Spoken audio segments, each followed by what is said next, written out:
안녕하세요. 서울 근교에 살고 있는 30대 돌싱녀입니다. 부모님이 일찍 돌아가시고 친자식처럼 아껴주신 이모와 20살 때까지 함께 살았어요.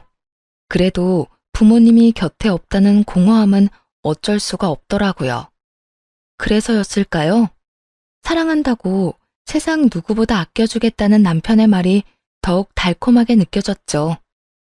고등학교 선생님으로 일하던 어느 날 비가 많이 왔어요. 우산이 없는 저를 데리러 온 남편의 모습을 보면서 이 사람과 결혼해야겠다는 생각이 들더라고요. 그까짓 우산이 뭐라고 그 중요한 결정을 덜컥 해버렸는지. 지금 생각해보면 참 한심하기도 하지만 그땐 정말이지 다정스러운 남편을 많이도 사랑했습니다. 결혼은 생각보다 순탄하게 진행되었어요. 시댁에서는 가정을 문제 삼기보다도 선생님이라는 직업에 만족한 듯 했죠. 결혼을 준비하며 단 한 번도 부모님이 계시지 않다는 이유로 홀대받거나 무시를 당하는 일은 없었어요. 그렇게 가족이 생겼고 시댁에 가는 것도 좋더라고요. 새로운 가족이 생겼다는 생각에 말이에요. 특히 어머님이 너무나도 좋았습니다. 시댁에 갈 때마다 그 흔한 시집살이 한 번 없이 늘 따뜻하게 맞이해 주셨거든요. 저희 왔어요. 잘 지내셨어요, 어머님? 보고 싶었어요. 나도 보고 싶었단다. 아가, 잘 지냈니? 얼굴이 왜 이래? 요즘 애들이 힘들게 하니? 아니요. 시험 기간이라 애들 따라 좀 예민해져서 이래요. 이 시기만 지나면 또 괜찮아지니까 걱정하지 마세요. 그나저나 어머님, 지금 저녁 준비하시는 거죠? 제가 뭘 좀 하면 될까요? 아니야. 다 했는걸. 어서 가서 쉬어. 이렇듯 손에 물 한 방울 묻히지 않게 해주는 시모가 있어서 시댁을 방문하는 건 늘 따뜻함 투성이었고 그래서 감사했죠. 그런데 시댁과 가까워질수록 이건 아니다 싶은 것이 자꾸만 생겨나더군요. 그건 바로 시부가 시모를 대하는 태도였어요. 시부는 한마디로 꼰대 가부장적인 사람이었는데 가장이라는 이유로 시모를 부려먹는 것을 넘어 괴롭히는 것에 가깝더라고요. 가만히 앉아 손 하나 까딱하지 않고 물 한 잔도 시모에게 떠오라 시켜먹는 것은 물론 시모의 머리부터 발까지 온갖 태집을 잡곤 했죠. 아주 숨쉬는 것만큼이나 자주 일상적으로요. 어이, 아침에 거울도 안 봤어? 애들도 왔는데 머리 꼬락서니가 그게 뭐야? 왜요? 그렇게 보기 싫어요? 나름 한다고 한 건데요. 나름으론 안 되지. 최선을 다해야 그나마 볼만한 걸 아직도 몰라? 아무리 나이 먹은 할망구라고 해도 좀 꾸미고 살아. 늘 그렇게 우중충한 모습으로 그러고 있으니 내가 집에 있고 싶겠어? 정작 시부 본인은 지난밤 새라도 다녀갔는지 다 뻗친 머리에 옷차림도 민소매 러닝 차림이었고 바지 역시 손에 집은 걸 막 입은 듯한 차림이었는데 말이죠. 그러면서 시모에게는 갖은 핀잔을 해대는 시부를 이해할 수 없었지만 더 이해가 되지 않는 것은 남편이었죠. 남편은 그 상황이 당연하다는 듯 신경도 쓰지 않더라고요. 아무리 이런 상황을 보며 자랐다고는 해도 보통은 엄마에게 불쌍한 마음이 생겨서 더 신경 쓰고 잘해주기 마련 아닌가요? 남편은 그런 마음이라곤 눈꼽만큼도 없는 듯 태연하게 받아들이더라고요. 여보, 당신이라도 어머님께 신경 좀 써드려. 어머님도 여자고 위치가 있는데 내 앞에서 매번 아버님한테 그런 취급 당하시고 얼마나 속상하시겠어. 내가 나서긴 그러니까 당신이 좀 신경 써드렸으면 해. 당신 엄마잖아. 어? 뭐 어떤 취급? 아, 우리 아버지가 말을 세게 해서 그렇지 속은 엄청 여린 분이셔. 그리고 엄마도 내가 나서는 거 별로 안 좋아할걸? 어머님도 엄마이기 전에 여자야. 여자가 남편한테 그런 말, 그런 취급을 당했는데 괜찮을 사람이 어디 있겠어. 아무리 오랜 시간 그렇게 살았다고 해도 그런 취급은 적응이 안 되는 법이야. 그러니까 우리가 더 신경 써드리자, 응? 그렇게 해줄 수 있지? 그래, 알겠어. 우리 엄마는 좋겠네. 며느리가 이렇게 시어머님 생각도 해주고 말이야. 남편의 부탁이 탐탁치 않아 보이긴 했지만 결국 알겠다며 엄마에게 좀 더 다정하게 대해주겠노라 하더라고요. 한동안은 시댁에 갈 때마다 시모에게 말도 살갑게 하고 연락도 더 자주 하는 모습을 보이기도 했고요. 하지만 결국 남편도 시부와 별반 다르지 않은 사람이란 걸 깨닫게 되는 날이 찾아왔어요. 그날은 시모의 생신이었는데 시부는 당연하다는 듯 시모의 생일조차 모르고 있더라고요. 그래서 시부에게 몸이 좋지 않아 검진을 좀 받아야 하는데 보호자가 필요하다는 명분으로 시모를 밖으로 불러내는데 성공했습니다. 어머님, 생신 축하드려요. 오늘 저랑 하루 종일 데이트해요. 제가 맛있는 것도 사드리고 좋은 곳도 모시고 갈게요. 응? 그게 무슨 말이니? 너 오늘 검진해야 해서 병원에 가야 한다고 하지 않았어? 거짓말이었죠. 그렇게 안 하면 아버님이 어머님 못 나가게 할 것 같아서 거짓말했어요. 그러니까 오늘은 집안 걱정은 하지 말고 저랑 데이트해요. 아, 아니다. 그렇게까지 할 필요 없어. 지금이라도 난 집에 가는 게 좋을 것 같아. 제 아내 시모는 손사래를 치며 다시 집으로 돌아가려 하더라고요. 혹시나 시부가 알게 되면 저에게 불호령이라도 떨어질까 걱정하는 것이 분명해 보였어요. 이렇게 착한 시모를 시부는 왜 그렇게나 못살게 구는지 정말 이해가 되지 않더라고요. 그러면서도 이렇게 살고 있는 시모가 너무나도 불쌍해서 그 지옥 같은 시댁으로 돌려보내고 싶지 않았네요. 있는 힘을 다해 시모를 붙잡고 설득하기 시작했어요.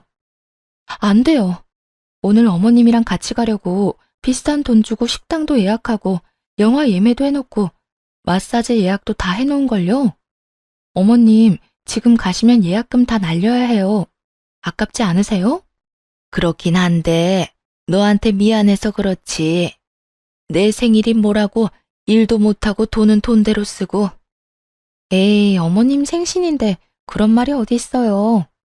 당연히 축하받아야 마땅한 날이고 그런 날 함께 할 수 있어서 기쁜걸요? 그리고 저 돈 잘 벌어요, 어머님. 방학이라 일에 지장을 받는 것도 아니고요. 그러니까 오늘은 일단 저랑 놀아요, 어머님. 처음에는 정말 이래도 되나 고민하던 시모는 이내 사춘기 소녀처럼 설렘이 가득한 얼굴로 함께하기 시작했어요. 영화를 보며 깔깔거리며 웃기도 하고 마사지를 받으며 그간 밀렸던 잠을 주무시기도 했고요. 식사를 하실 땐 남이 차려준 밥상을 마음 편하게 먹는 건 시집오고 처음인 것 같다며 이것저것 골고루 맛있게 드시더라고요. 그렇게 데이트를 마치고 마지막으로 선물을 드렸죠. 아가, 이건 또 뭐니? 목걸이예요. 보니까 어머님 목이 허전해서 하나 준비했어요. 어떠세요? 마음에 드세요? 그럼 너무 마음에 들어. 그런데 이거 비싼 거 아니니? 오늘 하루 종일 돈을 이렇게나 많이 써서 어떻게 하니? 시모는 목걸이를 제대로 받지도 못하고 우물쭈물하고 있더라고요. 이렇게 비싼 것을 받아도 되나 고민하는 것이 눈에 훤히 보였어요. 어머님, 이런 대우도 그렇고 이 정도 선물 역시 당연히 받으셔도 돼요. 제가 하루가 멀다고 이런 데 모시고 오는 것도 아니고 매일같이 이런 선물 사다 드리는 것도 아니잖아요. 그러니까 걱정 그만하시고 받으세요. 저 돈 꽤 번다니까요. 이 정도 쓴다고 해서 큰일 안 나요. 그렇게 시모의 손에 목걸이를 꼭 쥐어드렸고 결국 시모의 눈에선 눈물이 왈칵 쏟아지더군요. 이까짓 게 다 뭐라고 어린아이처럼 우는 시모를 보는데 참 마음이 좋지 않았네요. 다은아, 정말 고맙다 고마워. 지금 죽어도 여한이 없을 만큼 오늘 하루 너무 행복했어. 그리고 이 선물도 고마워. 내 살아 평생 이런 귀한 선물은 처음이란다. 내가 귀하게 간직하마. 어머님, 제가 앞으로 더 잘 모실게요. 그러니까 그만 오세요. 남들이 보면 제가 집이라도 한 채 사드린 줄 알겠어요. 농담이 아니고 지금은 집보다 이 목걸이가 더 좋구나. 하여튼 고맙다. 정말 고마워. 그렇게 시모를 모셔다 드리고 많은 생각이 들더라고요. 시대가 바뀌어 인식이 달라졌는데도 시모는 분명 부당 대우를 받는 것이 확실했어요. 그 말도 안 되는 대우에 시모는 참고 또 참으며 속이 다 문드러졌겠죠. 이대로는 안 되겠다는 생각이 들더라고요. 당장 시부를 변화시키는 건 불가능하겠지만 남편의 행동을 바꾸는 건 가능하지 않을까 싶었어요. 여보, 오늘 어머님이랑 데이트했는데 어머님 너무 좋아하시더라. 별거 하지도 않았는데 어찌나 좋아하시는지. 보는 내가 다 행복하더라니까. 어? 오늘 엄마 만났어? 왜? 당신 몰랐어? 오늘 어머님 생신이잖아. 진짜 몰랐어? 당연히 엄마 생일 정도는 알 거라 생각했는데 남편은 전혀 몰랐던 눈치더라고요. 그 물음에 눈을 이리저리 피하며 다 기어들어가는 목소리로 변명을 하더군요. 그게 일이 바빠서 깜빡했어. 당신 혹시 어머님 생신 깜빡한 게 아니라 아예 못 외우고 있던 건 아니지? 지금 당신 눈치가 그런 것 같은데? 아니야. 그리고 그까지 생일이 뭐가 그렇게 중요한 날이라고 이 난리를 부리는 거야? 다들 있는 생일 그냥 넘길 수도 있는 거지. 더럽게 코를 후벼파며 정말 별일 아니라는 듯 답하는 남편을 보는데 순간적으로 화가 확 올라와 언성을 높였네요. 와, 진짜 당신이나 아버님이나 너무한다고 생각 안 해? 어떻게 된 사람들이 가족 일에 그렇게나 무심할 수가 있어. 당신 친엄마잖아. 다른 날도 아니고 생일 정도는 기억해야 하는 거 아니야? 말했잖아. 일이 바빠서 깜빡했다고. 한 사람이라도 챙겼으면 그만이지. 사람을 이렇게까지 몰아세워? 엄마 생일이 별거야? 남편이 도리어 저에게 큰 소리를 치더군요. 그 순간 남편의 모습에서 시부의 얼굴이 겹쳐 보였습니다. 시모에게 막대하던 시부의 모습, 자기 잘못은 전혀 모른 채 상황이 여의찮으면 상대방을 몰아세우며 화부터 내는 못난 모습이 말이죠. 내가 지금 우리 생일 안 챙긴다고 이 난리를 부리는 거야? 아니잖아. 오늘 어머님이 왜 그렇게 우시나 했더니 당신 보니까 그 이유를 알겠다. 늘 이런 식이었겠지. 자기 생일은 동네 잔치라도 열 기세로 여기저기 소문내기 바쁘면서 정작 당신 낳아준 어머님 생신은 언젠지도 모르고 그냥 그런 날처럼 지나갔겠지. 당신은 좀 다를 거라 생각했는데 당신이나 아버님이나 똑같구나. 무슨 말을 또 그렇게까지 해. 당신이 보고 자란 게 없어서 몰라서 그렇지. 옛날 사람들은 다 이러고 살아. 남편이랑 자식 챙기느라 자기 생일은 언제 지나가는지도 모른 채 그러고 산다고. 뭐? 지금 뭐라고 그랬어? 내가 뭐 어떻게 자라? 뭐, 맞잖아.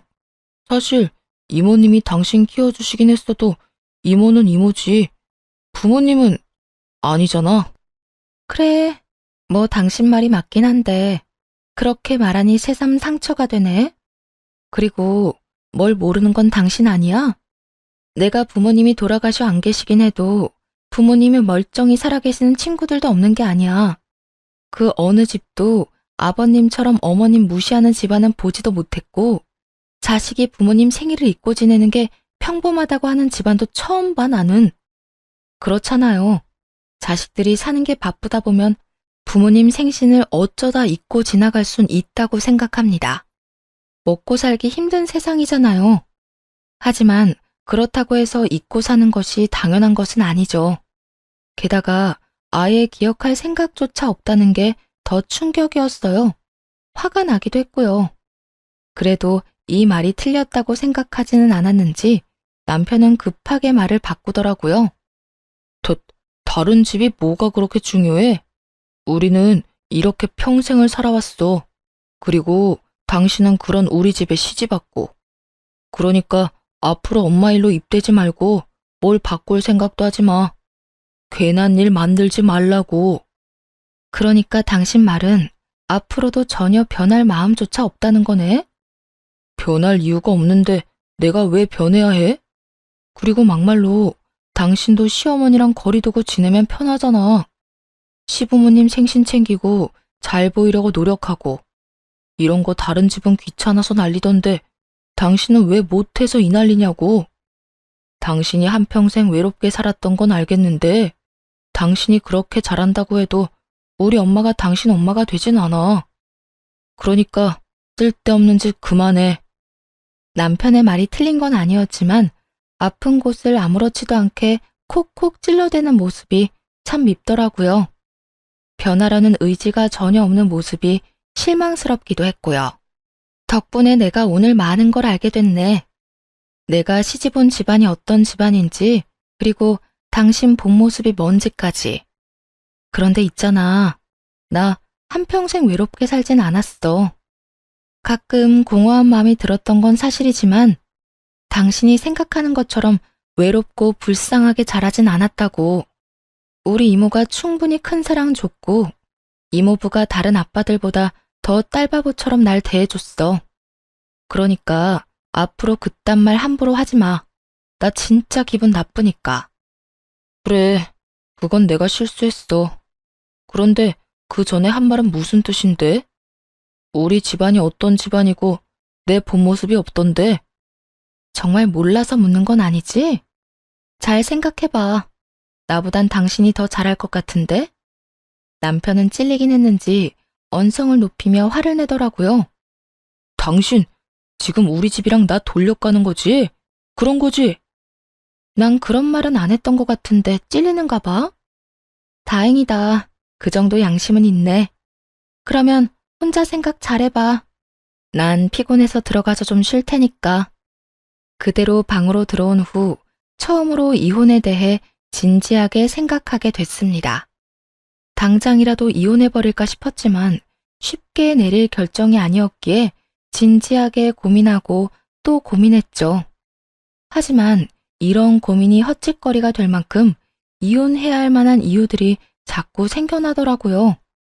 남편과 한바탕 하고 난 후 남편 놈이 시댁에다 뭐라고 말을 했는지 본격적인 시부의 시집살이가 시작되었습니다.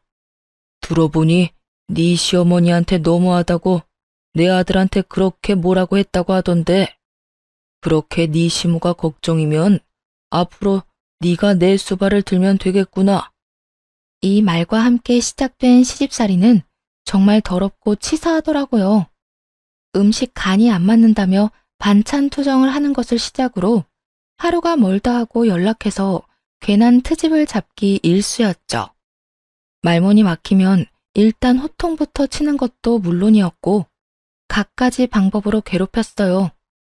그렇지 않아도 이혼하고 싶은 마음이었는데 아주 기름을 붓는 행위였죠. 하지만 이건 아무것도 아니었네요. 이혼을 결심한 결정적인 사건이 따로 있었으니까요. 그날은 학교에 있는데 시부에게 전화가 왔습니다. 다급한 목소리로 빨리 집으로 좀 오라는 거예요. 그런데 그렇게 급하게 찾는 이유가 정말 가관도 아니더군요. 오늘도 집에 좀 오거라. 내가 기관지가 좋지 않아서 이불 빨래를 자주 해야 하는데 네가 네 시어머니 고생하는 것이 싫다고 하니 어쩌겠느냐. 네가 와서 해야지. 무슨 시댁 전용 한여쯤이라고 생각하는 건지 부려먹는 것에 주저함이 조금 더 없는 목소리더군요. 오늘 못 가요. 일이 좀 있어서요. 그러면 내 이불 빨래는 어쩌란 말이야? 늦더라도 와서 빨래는 하고 가거라. 정 힘들면 우리 집에서 자고 내일 아침도 차려주면 되겠구나. 누굴 정말 호구로 보는 것도 아니고 기가 차더군요. 이때까진 시모 때문에 참고 넘어갔지만 더는 참을 수 없다는 생각이 들었어요. 정 급하면 이불 빨래할 사람 보내드릴게요. 남자로 보내드릴 텐데 여자보다 힘도 잘 쓰고 일 시키기도 훨씬 편할 거예요. 그래? 그러면 일단 한번 보내보거라. 일당은 네가 주는 거지? 일단 걱정은 말고 시킬 거 있으면 다 시키세요. 그래, 알겠다. 더 우겨봤자 소용도 없을 것 같으니 차라리 돈을 쓰게 하는 것이 더 이롭다고 판단했는지 시부는 제안을 흔쾌히 받아들이더군요. 시부와 약속한 대로 시댁으로 남자를 보내주었고 그날 저녁 화가 잔뜩 난 시부의 전화가 왔네요. 너 지금 이게 뭐 하는 짓이야? 보내준다던 일할 남자가 내 아들이었던 게야? 감히 어떻게 이딴 짓거리를 해? 네, 맞습니다. 숨 쉬는 값도 못하고 사는 남편놈을 시댁으로 보낸 거죠. 그리고 시부는 생각지도 못한 상황에 길길이 날뛰었고요. 약이 단단히 오른 시부의 목소리를 듣는데 통쾌한 기분마저 들더라고요. 아버님은 중요한 일이라고 하고 저는 도저히 갈 수가 없으니 어쩌겠어요. 아범이라도 보내 급한 일부터 처리해야 하지 않겠어요? 아범이 생각보다 일을 잘할 수도 있으니까 한번 시켜놔 보세요. 아무래도 저보다 힘은 좋지 않겠어요? 너, 당장 집으로 오거라, 당장. 만약 네가 안 오면 네가 그렇게 걱정하는 네 시엄이 가만두지 않을 테니 당장 뛰어와. 시부는 시모를 들먹이며 집으로 불렀고 하는 수 없이 시댁으로 갔습니다. 시댁에 도착하니 이불이 산더미처럼 쌓여 있었어요. 시모는 안절부절 못하고 있었고 남편놈은 시부 옆에 딱 붙어 앉아 얄밉게 굴고 있었죠. 그렇게 서 있지 말고 얼른 빨래부터 하거라. 빨래 다 하거든 밥도 차려야 하니 서둘러. 웬만하면 시모 생각해서 참아보려고 했는데 뒤이어 시부의 입에서 나온 말은 도저히 참을 수 없더군요. 고하면 고하답게 납작 엎드려 살 것이지 어디 주제에 나대기는 나대. 내가 앞으로 너 제대로 교육해서 찍소리도 못하고 살게 해줄 테니 각오해. 그러니까 너 앞으로 잔머리 쓰지 말고 아버지 말 잘 듣고 살아. 오늘도 봐라. 괜히 잔머리 쓰다가 너만 이 고생하는 거. 남편과 시부가 내뱉는 말에 눈이 확 돌아가는 기분이더군요. 남편이 시부의 편을 들어 거들 땐 더는 참으려야 참을 수가 없었어요. 바닥에 놓인 이불을 집어들고 시부와 남편의 얼굴에 던져버렸네요. 두 사람은 깜짝 놀라며 화를 냈지만 아랑곳하지 않고 두 사람에게 단호하게 말했어요. 전 아버님 교육 같은 거 전혀 필요 없거든요. 그렇게 교육하고 싶으시면 아버님 아들 교육이나 똑바로 하세요. 어떻게 된 인간이 제대로 된 구석이 하나도 없는지 보고 있으면 한숨밖에 안 나오던데요. 내 아들이 어때서? 하긴 아버님이 그 모양 그 꼴인데 아들이 멀쩡하겠어요. 그리고 아범이나 아버님이나 계속 고아 타령하시는데 그런 말을 아무렇지 않게 하는 것 자체가 인간이 덜 됐다는 걸 증명하는 거 아닌가요? 정말 모르신 건 아니죠? 앞으론 좀 조심해 주세요. 개가 짖는다고 하고 넘어가려고 노력은 하는데 짖는 소리가 너무 커서 무시하려고 해도 참 힘드네요. 대놓고 신경을 건드리자 시부와 남편은 분노에 찬 목소리로 화를 냈지만 아랑곳하지 않고 시댁을 빠져나왔어요. 어차피 좋은 말이 나올 일은 없었고 기분 나쁜 말만 들릴 게 뻔하니 시간 낭비하고 싶지 않았거든요. 집에 돌아와 화를 삭히고 있는데 씩씩대며 남편이 뒤따라 들어오더군요. 당신 진짜 미쳤어? 아버지 앞에서 말버릇이 그게 뭐야? 오는 말이 고와야 가는 말이 고운 거 몰라? 오는 말이 그따윈데 가는 말이 비단결일 거라 생각했어? 꿈도 야무지다 진짜. 아무리 그래도 개 짖는 소리는 아니지. 어떻게 그런 말 할 수가 있어? 그러는 당신 아버지는 고아가 뭐고 어쩌고 저쩌고 해? 저번에 당신도 나한테 비슷한 말 했잖아. 아버님도 할 말 없으니까 남의 아픈 상처나 쿡쿡 찌르잖아. 어쩌면 그렇게나 똑같아? 닮을 게 없어서 그딴 것만 닮냐고. 당신도 나한테 실망했겠지만 나도 당신한테 실망했어. 그러니까 더는 말 그만 섞자. 계속 말해봤자 그건 대화가 아니라 싸움만 될 거고 난 말귀 안 통하는 사람한테 괜히 힘 빼고 싶지도 않아. 당신이 이따위로 구니까 아버지가 당신을 싫어하는 거야. 꼭 다 이겨먹으려고 하고 한마디 하면 10마디 100마디 하니까 그냥 고분고분 말 잘 들으면 좋잖아. 대답만 잘해도 절반은 먹고 들어간다는 거 몰라? 내가 왜 그래야 하는데? 그래야 한다는 법이라도 있어?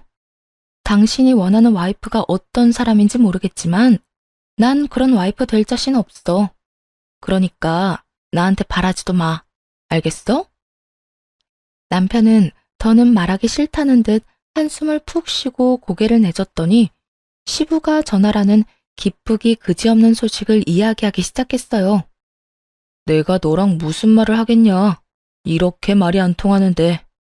하여튼 아버지가 앞으로 우리 집에 오지도 말래. 꼴도 보기 싫다고. 고맙다고 전해줘. 그렇지 않아도 앞으로 또 부를까봐 시비 걸리면 어쩌나 했는데 이렇게 먼저 나서서 오지 말라고 해주시니 동네 잔치라도 열고 싶네.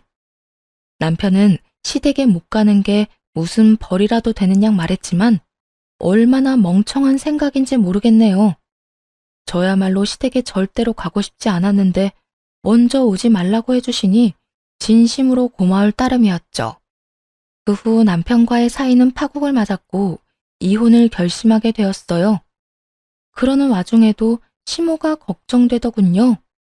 분명 시부에게 더 부당한 대우를 당하며 괴롭힘을 당할 것이 뻔했으니까요. 하지만 해줄 수 있는 게 없다는 게 참 안타까웠네요. 그래서 시간이 날 때마다 시모에게 연락을 하거나 따로 만나 시간을 보냈습니다. 그때마다 시모는 시부의 눈치를 살피곤 했지만 그 시간만큼은 정말 즐겁고 기다려진다고 하시더라고요. 어린 아이처럼 행복해 하시는 시모에게 차마 이혼 이야기를 꺼내지는 못하겠더라고요. 그러던 어느 날 시부에게서 뜻밖의 연락이 왔습니다. 너 지금 어디냐? 밖인데 무슨 일이세요? 잘 됐구나. 밖에 있는 김에 집에 좀 급히 오거라. 여기 널 보고 싶어하는 손님이 와 있으니 지금 당장 서둘러 와. 전화할 말을 마친 시부는 대답할 틈도 없이 전화를 끊어버리더군요. 기다리는 손님이 있든 말든 그냥 가지 말까 생각도 했지만 묘하게 가야 할 것 같은 기분이 들었어요. 그래서 시댁으로 갔고 그곳에서 차마 두 눈 뜨고 볼 수 없는 광경을 마주하게 되었습니다. 이리 와서 인사하거라. 앞으로 나랑 같이 살 사람이다.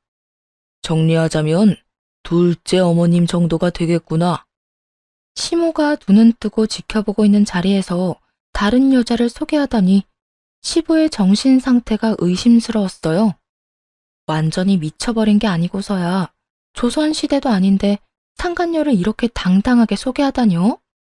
그런데 시부의 미친 짓은 그것뿐만이 아니었어요. 상간녀의 목에는 제가 시모에게 선물했던 목걸이가 걸려 있었죠.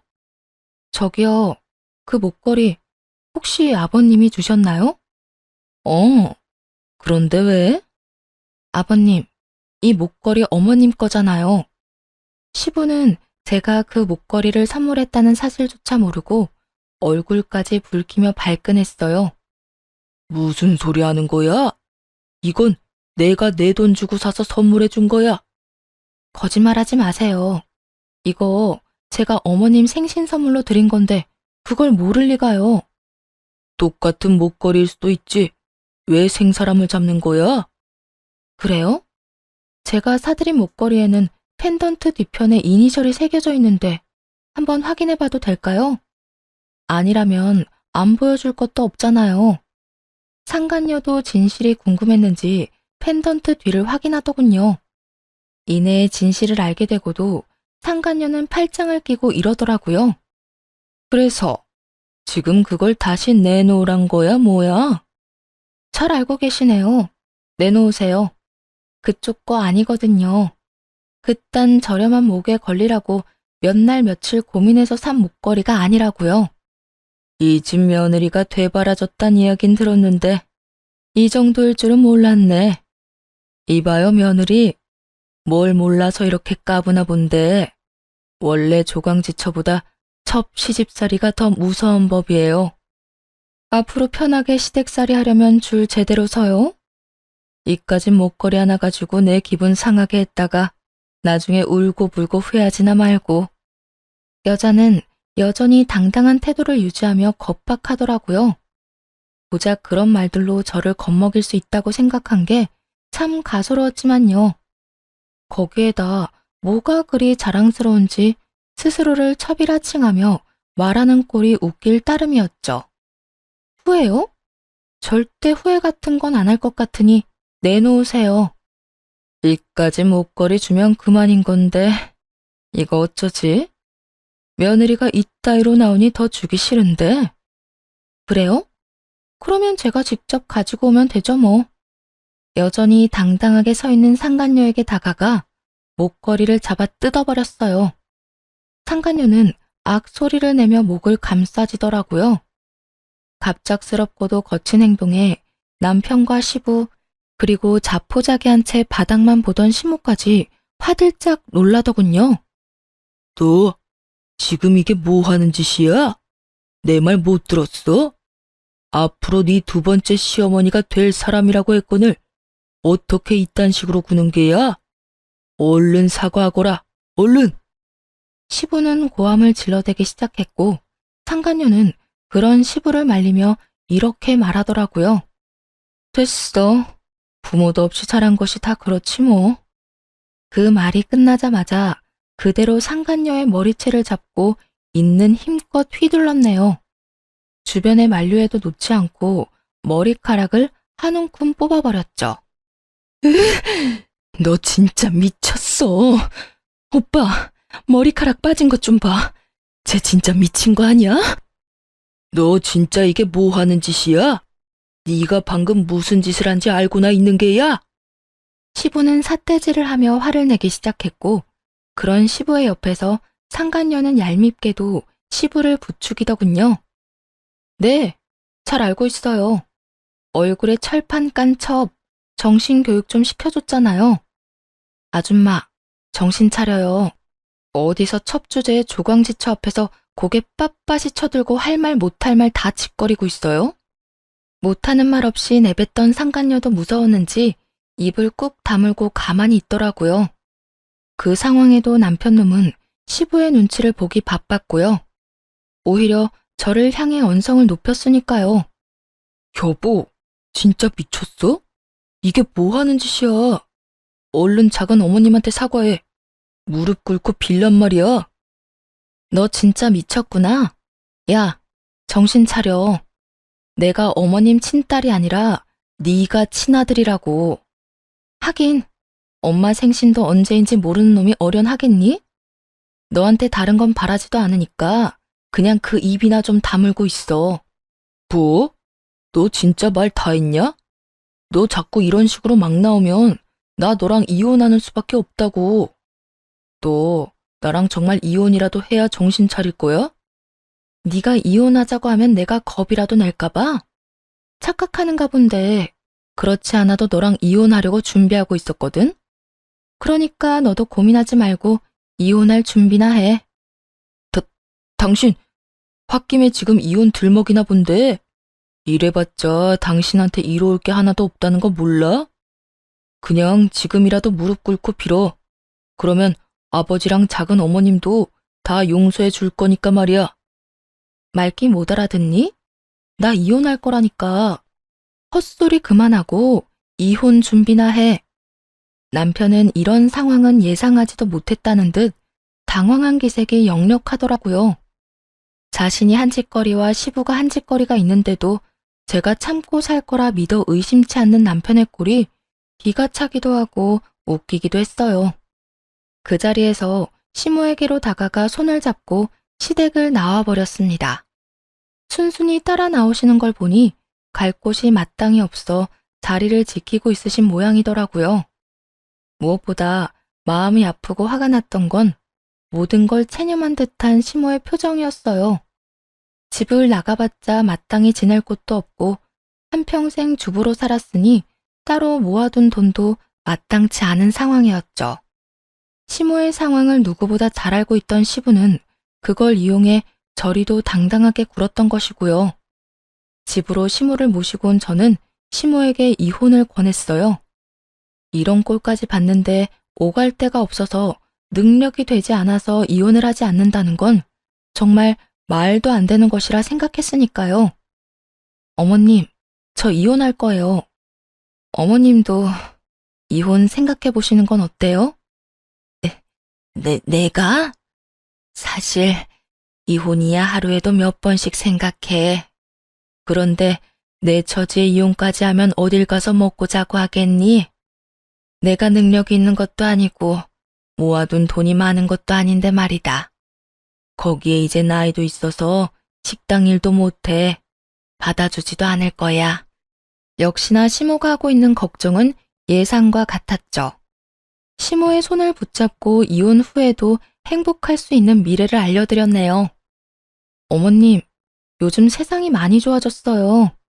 이혼만 결심하시면 어머님이 지난 세월 동안 집안에서 열심히 밥하고 설거지 하시며 아버님 뒷바라지 하신 거 돈으로 다 받아낼 수 있어요. 재산 분할이라는 명목으로요. 그것뿐만이 아니에요. 지금 아버님 외도 저지르는 걸로 위자료도 받을 수 있어요. 그 여자한테도 상간녀 소송 걸어서 위자료 다 받을 수 있고요. 그거면 집도 구하고 생활도 가능하시지 않으시겠어요? 넉넉하진 않겠지만 지금보다 더 행복하고 자유롭게 살 수 있을 거예요. 제가 꼭 그렇게 되도록 도와드릴 테니 어머님은 용기만 좀 내주세요. 네? 그게 정말이니? 그렇게만 된다면 당장이라도 이혼하고 싶구나. 단 하루를 살더라도 이젠 마음 편히 행복하게 살고 싶어. 시모는 이혼하겠노라 결심하셨고 그렇게 시모를 모시고 이혼을 진행했어요. 정신없는 하루하루를 보내고 있는데 남편이 집으로 찾아왔더라고요. 옷을 가지러 왔다고는 하는데 집안을 이리저리 살피며 시모의 안부를 묻는 것이 시부가 보낸 것이 확실해 보이더라고요. 엄마는? 잘 있어? 당신이 웬일로 어머님을 다 묻는데? 왜? 아버님이 시키든? 어머님 뭐하고 지내는지 무슨 생각인지 알아오래? 아니거든. 그냥 물어봤어. 엄마 여기서 잘 지내고 있나 궁금해서. 그렇게 궁금하다는 사람이 전화 한 통 안 하대? 어머님, 지금 산책하러 가셨어. 간 김에 카페도 들리시고 꽃집도 들렀다 오실 거야. 그래? 당신은 요즘 잘 지내? 반성은 좀 했어? 이혼이 진행되고 있는 와중에 반성을 운운하는 남편을 보니 왜 위자료 문제로 트집을 잡으며 시간을 끄는 것인지 알겠더라고요. 남편은 제가 진짜 이혼할 마음은 없으면서 겁이나 주려고 보여주기식이라는 크나큰 착각을 하고 있었던 것을요. 그 얼마나 말도 안 되는 착각인지 헛웃음이 새어나왔네요. 무슨 정신 나간 소리야? 우리 이혼 진행 중인 거 잊었어? 반성은 개뿔. 혹시나 이상한 상상하고 있는 거면 그만두고 이혼이나 빨리 해. 이상한 트집 잡아서 이리저리 미루지 말고. 나도 이혼하고 싶거든. 그래, 당장 해. 하자고. 제발 큰 소리만 치지 말고 하자 좀. 그 이후 위자료 문제로 자꾸만 사람 기운만 빼던 남편놈은 그제야 진심으로 한 말이란 걸 알았는지 이혼을 순순히 해주더라고요. 그렇게 제 이혼을 마무리하고 난 후 이번에는 시모의 이혼이 진행되었고요. 그때 전 시부에게서 연락이 오더라고요. 몸이 많이 아파 병원이라면서요. 잘 지내냐? 저야 잘 지내고 있어요. 새로운 부인이랑 잘 지내세요? 우리 아들한테 연락 못 받았니? 내가 몸이 많이 좋지 않아서 지금 입원해 있다. 너도 알지? 내가 당뇨가 심했다는 거. 최근에 급격하게 상태가 안 좋아져서 입원한 지 꽤 됐어. 아, 그러셨어요? 전혀 몰랐어요. 많이 안 좋으세요? 그 녀석 다 연락했다고 하더니 거짓말이었구나. 생각보다 몸이 많이 안 좋아. 그래서 말인데 네 시어머니 모시고 병원으로 좀 와줄 수 있겠니? 내가 꼭 하고 싶은 말이 있어서 그래. 어떻게 보면 당연한 일이기도 했어요. 이때껏 시부의 몸 관리는 시모가 다 해주고 있었거든요. 시부 본인보다 몸 상태를 더 잘하는 시모가 사라졌으니 멀쩡할 리가 없었죠. 그렇다고 상간녀나 전 남편이 수발을 잘 들었을 리도 없었고요. 당뇨는 무엇보다 관리가 중요한데 전혀 관리가 되지 않으니 시부의 몸 상태는 보지 않아도 뻔했었죠. 이 와중에 전 남편의 소름 끼치는 행동이 무엇인지 아세요? 시부가 아프고 위독하다는 사실을 시모에게 일부러 알리지 않았다는 것이죠. 시부의 재산을 모두 상속받고 싶은 전 남편이 머리를 굴렸더라고요. 아마 부모가 이혼하고 서로 연을 끊은 상태에서 재산을 꽉 쥐고 있던 아버지가 죽게 된다면 자연스레 그 돈은 모두 아들인 자신이 받게 될 거라고 생각했겠죠. 그 순간에 다시 한번 그 인간과 이혼하길 정말 잘했다는 생각이 들더군요. 하여튼 저와 시모는 서둘러 병원으로 갔고 예상보다도 더 좋지 않은 전 시부를 마주했네요. 왔어? 안색이 생각보다 더 좋아서 다행이기도 하고 미안하기도 하네. 시부는 시모를 보자마자 사과의 말부터 전하더라고요. 다른 건 몰라도 이 말은 꼭 하고 떠나겠다는 듯 말이에요. 시모도 그런 시부의 진심을 느꼈는지 한 손으로 손을 잡고 한 손으론 얼굴을 쓰다듬으며 말했어요. 많이 아파요? 안색이 이게 뭐예요? 보다시피 좋지 않아. 자네, 나랑 사는 동안 고생했어. 그리고 내가 미안했어. 이 말을 꼭 하고 싶어서 내가 자네를 계속 기다렸다네. 내가 너무 미워서 오지 않으면 어떻게 하나 싶었는데 와주어서 고마워. 내가 이제 편히 눈 감을 수 있을 것 같네. 다시 한번 미안했어, 여보. 시모에게 진심을 담은 사과를 전한 후 시부는 기다렸다는 듯 눈을 감았고 어머님은 목 놓아 우시더라고요. 밉긴 했지만 이렇게 돌아가시길 바란 건 아니었다고요. 시부가 돌아가시고 안 사실인데 시부는 몸이 아프기 시작할 무렵부터 반성을 많이 한 모양이었어요. 시모가 떠난 후 괜찮았던 합병증들이 생기기 시작하고 심혈관계 질환도 급격하게 나빠졌으니 전처 생각이 절로 나며 자신이 심했다 싶었던 것이었죠. 그렇게 반성을 하게 된 시부는 시모 앞으로 미리 재산을 다 상속한다는 유언장을 작성했더라고요. 시모와 전 남편은 눈물을 흘렸습니다. 어머님은 화해의 눈물을, 전 남편은 재산을 가지지 못해 분통을 터뜨리는 상반된 의미였죠. 이럴 순 없어. 이럴 순 없다고. 어떻게 내 앞으로 한 푼도 안 남기고 아버지 버리고 도망간 엄마한테만 돈을 남길 수가 있냐고. 유언장 내용을 안 전 남편은 장례식장인 것도 잊었는지 행패를 부리기 시작하더군요. 그 꼴이 얼마나 한심한지 할 수만 있다면 눈에서 보이지 않는 곳으로 치워버리고 싶더라고요. 뿌린 대로 거둔다는 말 몰라? 그러게 재산을 물려받고 싶었으면 아버님이 그렇게 되기 전에 약이라도 좀 챙겨드리지 그랬어. 너나 그 여자나 그 속이 오죽 훤히 보였으면 잘못이란 모르던 아버님이 눈물까지 쏟으며 반성이란 걸 다 하셨을까? 당신은 그걸 보면서도 전혀 느끼는 바가 없지? 느끼기는 개뿔. 내가 뭘 그렇게까지 잘못했는데? 난 말이야, 당신한테 우리 아버지처럼 군 적 단 한 번도 없다고. 그건 당신 생각이고. 아, 제발 좀 그만하자. 여기 당신 아버지 장례식장이야. 가시는 길 잘 보내드려도 모자랄 판국에 꼭 여기에서까지 이 난리를 부려야겠어? 이 말에 전 남편은 더욱 발악을 하며 시모를 향해 고함을 질러대기 시작했어요. 내가 오죽하면 장례식장에서 이러겠냐? 엄마, 그 재산 혼자 다 꿀꺽할 건 아니지? 나 엄마 하나밖에 없는 자식이야. 나한테도 좀 달라고. 나 지금 아버지한테 상속받는다고 회사도 그만두고 이 사람한테 위자료도 많이 줘서 진짜 땡전 한 푼 없다고. 엄마가 나한테 절반만 주면 내가 그 아줌마도 엄마 못 괴롭히게 해줄게. 그 아줌마도 병수발 다 들었더니 땡전 한 푼 못 받았다고 난리가 났다고.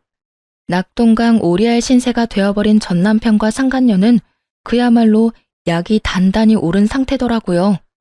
전 남편은 그런 상황을 역이용해서 어머님에게 재산 뜯어갈 생각에 열심히 설득하기 시작했죠. 아마 예전에 자포자기한 채 무기력하던 시모였다면 이까짓 재산 있어서 뭐 하겠냐고 하며 전 남편이 원하는 대로 해줬을지도 몰라요. 하지만 어머님은 변했고 마음마저 단단해진 상태였습니다. 넌 아직도 이 엄마가 많이 우스운 모양이구나. 그딴 말로 그 큰 돈을 뜯어갈 생각을 하는 걸 보니 난 너한테 한 푼도 줄 생각 없으니 그런 줄 알아. 엄마, 왜 이래? 나 엄마 아들이야. 엄마의 하나뿐인 아들. 그런 내가 돈 때문에 힘들다는데 이런 식으로 나올 거야? 너 말 한 번 잘했구나. 네 말대로 내 하나뿐인 아들인 네가 이때까지 내 생일 한 번을 챙겨준 적이 있니? 말 한 번 다정하게 건넨 적이 있니? 그저 네 아버지 따라서 날 무시하기 바빴으면서 이제 와서 아들 생색을 해? 꿈도 꾸지 마. 난 이제 너 같은 아들은 없는 셈 치고 살 테니까. 멍청한 전 남편은 그제야 달라진 모습이 눈에 들어온 듯 하더라고요. 몸도 마음도 더 단단해지고 강해진 모습이요. 그리곤 이때까지 했던 방법은 통하지 않는다는 것을 깨달은 것인지 무릎을 꿇고 빌기 시작했어요. 엄마, 내가 정말 잘못했어. 난 그저 아버지가 너무 무서워서 그랬어. 엄마도 잘 알잖아. 우리 아버지 쉽지 않은 사람이었단 걸. 엄마한테도 그렇게까지 모질게 굴었는데 자식이라고 달랐겠어? 나도 많이 당하고 살았다고. 그러니까 나 불쌍하게 여기고 한 번만 봐줘. 응? 시모는 전 남편의 말이 끝나자마자 코웃음을 쳐버리더군요. 그리곤 열과 성을 다해 불쌍한 척하는 남편을 내려다보며 이렇게 말했어요. 늦었어. 네가 진짜 나한테 미안한 마음이 조금이라도 있었다면 네 아버지가 그렇게 되기 전에 나한테 안부 전화라도 한 통 했었어야지. 그땐 내가 하는 전화도 제대로 받지 않아 놓고선 이제 와서 이러는 거 너무 속이 훤하게 보인다고 생각하지 않니? 다 필요 없으니 얼른 가거라. 다신 찾아오지도 말고.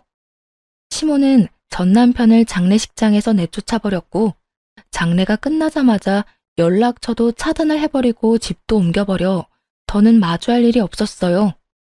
그러게 진작 제 말을 듣고 시모에게 다정하게 굴었다면 돈 때문에 그렇게까지 고생할 일은 없었을 텐데 뿌린 대로 잘 거둔 것이라 생각했네요.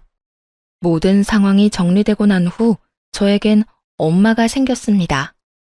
다들 예상하다시피 어머님과 함께 지내며 서로를 의지해서 엄마와 딸처럼 살고 있답니다.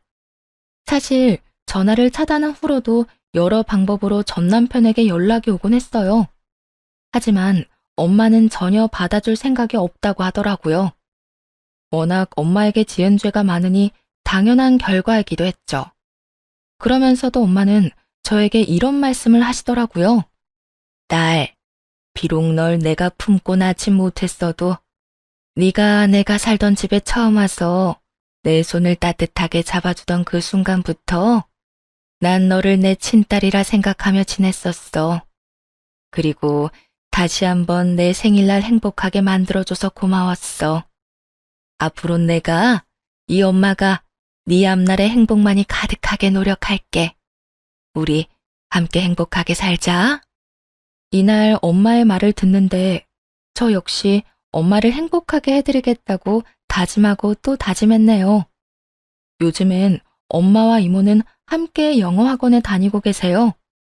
목표는 두 분이서 떠나는 해외여행으로 영어 공부에 열을 올리고 있는 중이시죠. 단어장을 들고 다니시며 공부를 하시는 모습을 보면 웃음이 절로 나곤 하는데요. 여러모로 행복해 보여 보는 것만으로도 행복하답니다. 새로운 가족과 함께 앞으로도 행복하게 잘 살아보려고요. 긴 사연 함께 해주셔서 감사합니다.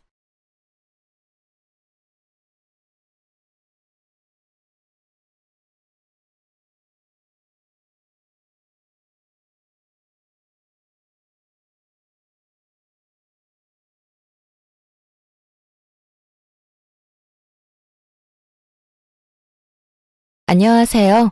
저는 평소 사연을 즐겨 듣는 30대 후반 여자입니다. 몇 번이고 썼다 지웠다 하며 고민하다 큰 마음 먹고 사연을 보내봅니다. 저는 만삭의 몸으로 남편이라는 놈과 이혼하게 되었는데요. 오죽했으면 제가 출산을 얼마 남기지 않고 이혼까지 결심하게 되었는지 들어봐 주실래요? 남편과 전 소개팅으로 처음 만나게 되었어요. 처음 남편이 그렇게까지 제 마음에 쏙 든 건 아니었는데 예의상 몇 번 식사 자리를 가시다 보니 점점 마음이 가더라고요. 그렇게 시작된 연애가 1년이 되고 2년이 되고 3년이 되었어요. 자기야, 우리 이제 연애 그만할까? 뭐? 갑자기 그게 무슨 말이야? 헤어지자는 말이야? 아니, 이제 연애 그만하고 결혼하자고. 나 자기랑 이제 한 집에서 살고 싶어. 고민이 되더라고요. 남편을 사랑하는 건 맞지만 그때까진 결혼 생각이 크지 않았던 터라 이렇게 결혼해야 하는 것이 맞는 것일지 하는 생각이 들었어요. 저의 그런 고민을 눈치챈 남편은 앞으로 더 잘할 테니 자신을 믿어달라고 하더군요. 그 뒤론 남편은 저에게 정말 헌신적으로 잘해주었고 전 살면서 이렇게 저를 아껴주고 사랑해주는 남자가 또 있을까 하는 생각이 들더라고요. 결국 전 남편의 프로포즈를 승낙했고 그렇게 저흰 결혼하게 되었어요. 결혼을 할 당시 저흰 부모님의 도움을 받지 않고 오로지 저희가 가진 돈으로 결혼했어요. 양쪽 집이 어렵다거나 그런 이유는 아니었어요. 많진 않았지만 그간 회사 생활을 하며 저희도 그간 모은 돈이 있었기에 굳이 손을 벌리고 싶지 않았기 때문이었어요. 시댁은 어머님 혼자 계셨는데 아버님은 일찍 돌아가시고 어머님이 혼자 남편과 남편보다 3살 어린 시누이를 키웠다고 하더라고요. 그 어려운 상황에서도 아들, 딸 모자람 없이 넉넉한 환경에서 키워주셨다는 말을 듣는데 어머님 참 대단하시다는 생각과 함께 존경심마저 들었어요. 저희 부모님도 저와 생각이 같으셨는데 결혼 반대는커녕 시댁에 잘하라는 말씀과 함께 저의 결혼을 응원해 주셨어요. 그렇게 결혼을 하게 된 저흰 여느 부부와 다름이 없는 평범한 부부였어요. 때론 다투기도 하고 다투고 나면 서로 자존심에 말도 하지 않기도 하고 그러다 또 언제 그랬냐는 듯이 풀려 함께 시간을 보냈죠. 남편과 전 장난치는 걸 좋아해서 싸움의 끝은 꼭 가벼운 장난을 치며 화해하곤 했어요. 저희는 그렇게 평범하게 살아가고 있었어요. 적당한 시기에 임신도 했고요. 다만 유산기가 보인다며 제가 갑자기 휴직하게 된 것이 사건이라면 사건이 될 수도 있을 만큼 평범하고 평화로웠죠. 지금 생각해보니 그 짧은 순간이 결혼 생활 중 가장 행복한 순간이었네요. 존경스러운 어머님도 저와 장단이 잘 맞는 남편도 내면에 어떤 모습을 감추고 있는지 전혀 예상조차도 하지 못했으니까요. 그렇게 행복하던 어느 날 남편이 심각한 얼굴로 집으로 들어오더라고요. 대개 남편이 심각한 얼굴이면 돈 문제, 일 문제밖에 없더라는 이야기를 들었던 터라 전 의아했어요. 남편은 진급을 앞두고 있을 정도로 회사 일은 평탄했고 생활에 드는 돈도 마찬가지였었어요. 저의 휴직으로 인해 외벌이가 되긴 했지만 그것 때문에 남편이 부담을 느끼거나 그런 일은 없었어요. 월급과 비교를 한다면 적긴 하지만 이럴 때를 대비해 모아뒀던 돈이 있었던 터라 여유 있는 생활이 가능했기에 남편의 심각한 얼굴이 더욱 의아하더군요. 전 아무리 생각해도 다른 이유가 떠오르지 않았고 답답한 마음에 먼저 남편에게 물었어요. 여보, 무슨 일 있어? 표정이 너무 안 좋아. 그게 집에 일이 좀 생겼어. 정확히는 희정이가 사고를 쳤어. 아, 정말 미칠 것 같아. 아가씨가? 왜? 무슨 일인데? 주식을 하다가 일을 냈다네. 그냥 주식에 투자해서 까먹은 거면 그나마 다행인데 신용까지 써서 했는데 그 종목이 완전히 하락했나 봐. 그래서 강제 청산이란 걸 당했다고 하더라고. 그거 갚으려고 대출 내고 또 본전 생각나서 대출 내고 그렇게 해서 결국 다 잃었다나 봐. 빚만 남았다는데 그 금액이 꽤 크더라고. 남편의 표정이 어두웠던 이유는 다름 아닌 남편의 동생 신우이 때문이었어요. 그때 당시 주식에 대해선 전혀 알지 못하는 저도 주식 시장이 좋지 않다는 것 정도는 알고 있었는데 하필 이럴 때 왜 주식을 한 것인지 저로서는 이해가 되지 않았어요. 거기다 신용까지 썼다니 탄식이 나오더군요. 인터넷에서 주식 신용 써서 깡통 찼다는 사람을 보며 혀끝을 차곤 했었는데 그런 사람이 먼 곳에 있는 것이 아니더라고요. 뭐? 주식? 그러면 요즘 아가씨가 한다는 공부가 주식 공부였던 거야? 아, 정말 미치겠다. 그래서 빚이 총 얼만데? 2억. 뭐? 2억? 2천만 원도 아니고 2억? 2억. 아, 진짜 어떻게 해야 할지 모르겠어. 이자도 한두 푼도 아니고. 그렇다고 해서 젊은 애 신용불량자 만들어서 인생 망치게 할 수도 없고 말이야. 간도 크다 했어. 어떻게 그 큰 돈을 날릴 수가 있는지. 아, 남편은 연신 한숨만 내쉬었고 저도 고민이 깊어졌죠. 제가 알기론 어머님도 하시던 일을 다 접으시고 그간 모아두셨던 돈으로 생활하시던 터라 상황이 좋지 않은 것으로 알고 있었기에 해결 방안도 없다는 사실을 잘 알고 있었기 때문이에요. 그렇다고 저희에게도 그 큰 돈이 있을 리가 없었고 저희가 대출을 내서 아가씨의 대출을 막아주는 건 더 말도 안 되는 것이기에 정말 도저히 방법이 보이지 않더군요. 집안엔 한숨만이 가득했고 누구도 섣불리 말을 꺼내지 못하고 있을 때였죠. 오늘 장인어른 생신이잖아. 일단 가자. 지금 출발해도 늦어. 아니야, 당신은 오늘 그냥 집에 있어. 나 혼자 다녀올게. 에이, 그런 게 어디 있어. 아무리 상황이 이래도 장인어른 생신인데. 가서 얼굴 뵙고 축하해드려야지. 얼른 가자. 저의 만류에도 남편은 기어코 저를 따라 나서더군요. 참 고마웠어요. 만약 입장을 바꿔 저였다면 어머님의 생신을 챙겨드릴 정신 따윈 없었을 것 같았으니까요. 그렇게 남편은 친정에 함께 갔고 아무렇지 않은 척하려고 노력하는 것 같았지만 부모님의 눈을 속일 순 없었어요. 언뜻 보이는 남편의 어두운 표정을 보신 부모님은 식사 자리가 끝나자 기다렸다는 듯 물으시더라고요. 박서방, 무슨 일이 있어? 표정이 영 안 좋은데. 네? 아닙니다, 장인어른. 일은 무슨요. 요즘 회사 일이 바빠서 조금 피곤한 것 빼곤 아무 일 없습니다. 거짓말할 생각하지 말게. 부모가 되어보면 다 보인다네. 내 자식이 무슨 일이 있구나. 고민이 깊구나. 이런 건 그냥 다 보인다고. 오늘 자네가 들어오는데 무슨 일이 있구나 싶었으니 숨길 생각 말고 말해보게. 다 알고 있다는 듯 추궁 아닌 추궁하는 아빠에게 더 이상의 거짓말은 소용없는 짓이었고 남편 역시 그렇게 느꼈는지 사실대로 털어놓더군요. 그게 사실은 집에 일이 좀 생겼습니다. 동생이 주식을 하다가 빚을 많이 내게 됐다는 사실을 알게 돼서. 죄송합니다, 장인어른. 좋은 날인데 표정 관리 하나 잘 못하고. 아, 그런 일이 있었구먼. 그래서 빚이 얼마나 되길래 자네 안색이 이렇게나 좋지 않은 게야? 그게 2억 정도 된다고 합니다. 생각보다 큰 금액이긴 하군. 자네 걱정이 많았겠어. 괜찮습니다, 장인어른. 어떻게 해서든 해결해 볼 테니 걱정하지 마십시오. 아빠도 적잖게 놀란 눈치더군요. 왜 안 그렇겠어요? 2억이 누구 집 개 이름도 아니고 20대 아가씨가 그렇게 큰 돈을 주식으로 날렸다는데 놀라시는 게 당연했죠. 그렇게 한참을 고민에 빠져 계시던 아빠는 방으로 들어가시더니 종이와 펜을 들고 다시 저희 앞에 앉으시더라고요. 일단 돈은 내가 마련해 줄 테니 급한 불부터 끄세. 아닙니다. 금액이 너무 크기도 하고 제가 무슨 염치로. 제가 알아서 해보겠습니다. 말씀만으로도 너무 감사합니다, 장인어른.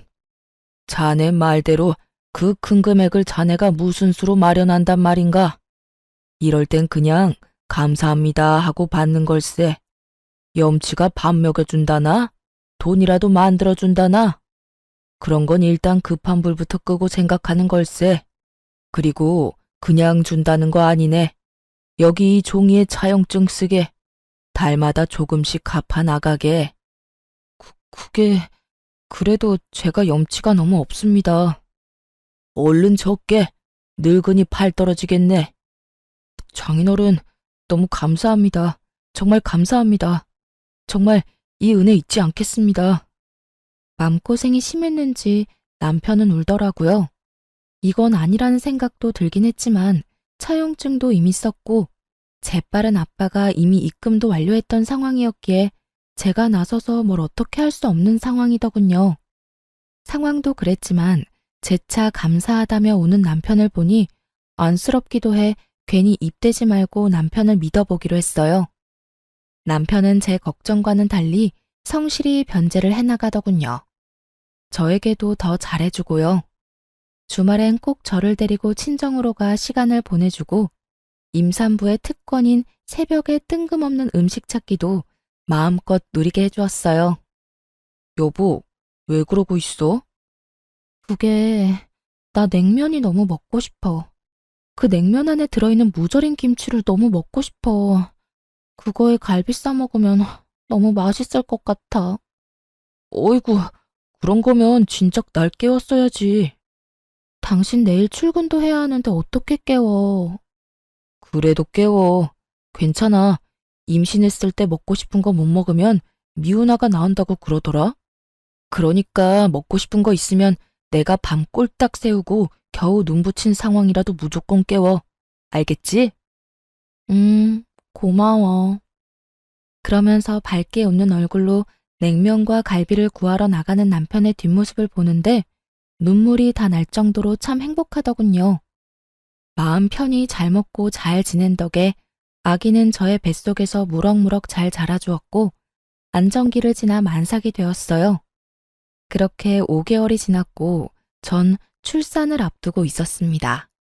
출산 경험이 있으신 분들이면 다들 아시다시피 그맘때쯤엔 다들 출산 가방을 몇 번씩 쌌다가 풀었다가 하시잖아요.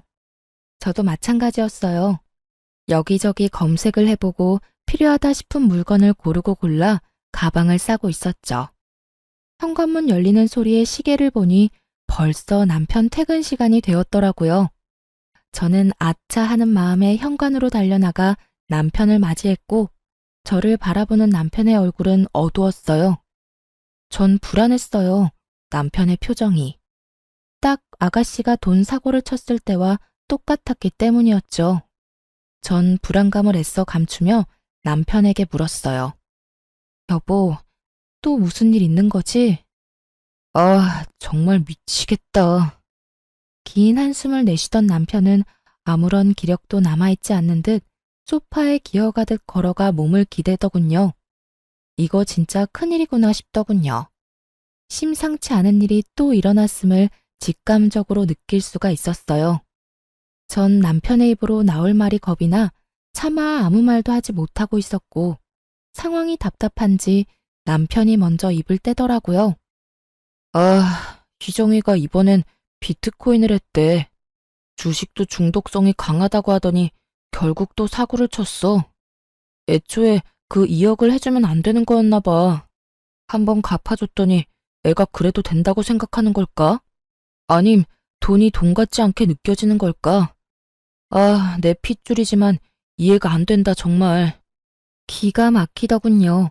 그 큰 돈을 해결해 준 지 1년도 되지 않았는데 또 똑같은 짓으로 빚을 졌다니. 염치가 없어도 어쩜 그렇게도 없을 수가 없는지. 그래도 남편의 가족이니 남편 앞에선 심한 욕도 하지 못하고 답답해서 미칠 지경이더라고요. 전 끓어오르는 화를 겨우 누른 채 물었어요. 그래서 이번엔 또 얼만데? 또 억 단위야? 아니, 다행이라고 하기도 뭐하지만 억 단위는 아니더라고. 그게 5천만 원 정도 된다고 하더라. 5천만 원이나 돼? 엄마는 그냥 나가 죽으라 그러고 희정이는 한 번만 더 살려달라고 2번 다신 그런 일 없을 거라고 그러는데 내가 진짜 미치겠더라니까. 아무것도 못하게 손을 묶어놓을 수도 없는 노릇이고 어떻게 해야 할지 모르겠어. 내가 진짜 이런 말까지 하고 싶지 않았는데 아가씨 진짜 해도 해도 너무한다. 어머님도 그렇고 당신도 그렇고 힘든 거 뻔히 알면서 왜 그러신데 도대체? 그러게. 그래서 말인데 나 한동안 장인어른한테 드리는 돈 못 드릴 것 같은데 어쩌지? 우리 아빠 돈은 왜? 설마 아니지? 당신 또 아가씨한테 돈 해줄 거 아니지? 저의 다급한 물음에 남편은 고개를 떨구며 다 기어들어가는 목소리로 답하더군요. 그러면 어쩌겠어. 신불자 되지 말라고 2억은 갚아주고 5천 못 갚아줘서 신불자 만들 순 없잖아. 일단 일부분 먼저 갚아주고 나머지는 달마다 되는 대로 해결해 주려고. 이쯤 되니 도저히 참을 수가 없더라고요. 동생이 진 빚 때문에 처가에 돈을 빌려놓고선 또 동생이 진 빚 때문에 처가 돈을 한동안 못 갚겠다니요. 이 무슨 말도 안 되는 상황인가요? 그리고 오빠가 무슨 동네 호구도 아니고 동생이 사고 칠 때마다 도와주면 저와 아기는 어떻게 하나요? 전 입에 개거품을 물 기세로 남편에게 따져 물었어요. 당신 진짜 미쳤어? 우리도 이제 곧 새 가족이 생기는데 아가씨 도와줄 돈이 어디 있어? 그리고 아가씨 도와준다고 아빠한테 빌린 돈을 안 갚는다는 게 말이 돼? 안 갚는다는 게 아니라 한동안은 못 드리겠지만 급한 돈만 마무리되고 나면 다시 갚아 나갈 거야. 그러니까 당신이 말 좀 잘해주면 안 될까? 응, 안 돼. 절대 안 돼. 아가씨를 돕든 어머니를 돕든 그건 당신 마음이지만 무슨 일이 있어도 우리 아빠 돈은 빼먹지 말고 갚아. 난 분명하게 말했다. 아, 알겠어. 남편은 서운한 티를 팍팍 냈지만 전 양보할 수 없었어요. 드리던 돈을 줄인다고 해도 될까 말까 하는 상황에 한동안 못 드린다는 말은 앞으로도 드리지 않겠다는 말로 들렸기에 더욱 양보할 수가 없더군요. 이때 이혼을 했었더라면 그 더러운 꼴은 보지 않아도 됐을 텐데. 이때까지 저는 남편을 사랑했고 다른 문제도 아닌 아가씨 돈 문제 때문에 이혼할 생각은 없었기에 이 고비만 잘 넘기면 다시 평화가 찾아올 거라 믿어 의심치 않았어요. 하지만 제가 바라고 기대하던 그 평화는 찾아오지 않았어요. 다른 방법을 찾아보겠다고 한 남편은 결국 방법을 찾지 못했는지 아빠에게 돈을 드리지 않았더군요. 이 사실을 알게 된 과정도 참 기가 막혔어요. 전 아무래도 남편에게 너무 냉정하게 말을 한 것 같아 제가 가지고 있던 돈이라도 좀 보태주려고 돈을 보내드렸냐고 물었어요. 여보, 오늘 그날이잖아. 아빠한테 입금해줬어? 당연하지. 겨우겨우 맞춰서 입금해드렸어. 걱정하지 마. 그래? 알겠어. 아가씨 일은 어떻게 할지 같이 잘 생각해보자. 알겠어. 남편의 적잖게 당황하는 모습과 대화를 피하는 모습이 수상하더라고요. 그래서 전 남편이 출근하고 난 뒤 엄마에게 전화를 걸었고 엄마에게서 입금이 되지 않았다는 말을 듣게 되었던 것이었어요. 더는 남편과 해결할 문제가 아니라는 생각이 들었고 바로 시댁으로 찾아갔어요. 시댁은 주택이었는데 무슨 일인지 대문이 열려 있길래 벨을 누르지 않고 그냥 들어갔고 마당에서 현관으로 걸어가는데 현관도 열린 것인지 집안의 대화 소리가 들리더군요. 대화의 주인공은 어머님과 시누이였는데 두 사람은 싸우고 있는 듯 했어요. 언성은 높았고 그 높고 큰 목소리 덕분에 두 사람의 대화가 더욱 잘 들렸어요. 엄마, 그냥 엄마가 돈 좀 해줘. 나 진짜 다시는 돈 사고 안 친다니까. 진짜 앞으로는 절대 이런 일 없을 거야. 그러니까 나 한 번만 좀 살려줘. 이거 사. 엄마가 돈이 어디 있어? 요즘 엄마도 일 다 접고 집에서 쉬는 거 알아 몰라? 없긴 왜 없어? 이 집 있잖아. 이게 진짜 미쳤나 봐. 달랑 하나 남은 집으로 네 빚이나 갚아달라는 말이야? 딱 5천만 원만 해주면 되잖아. 집 담보 대출 받아서 좀 해결해줘. 너 진짜 미쳤어? 엄마는 딸보다 이딴 집이 더 중요해?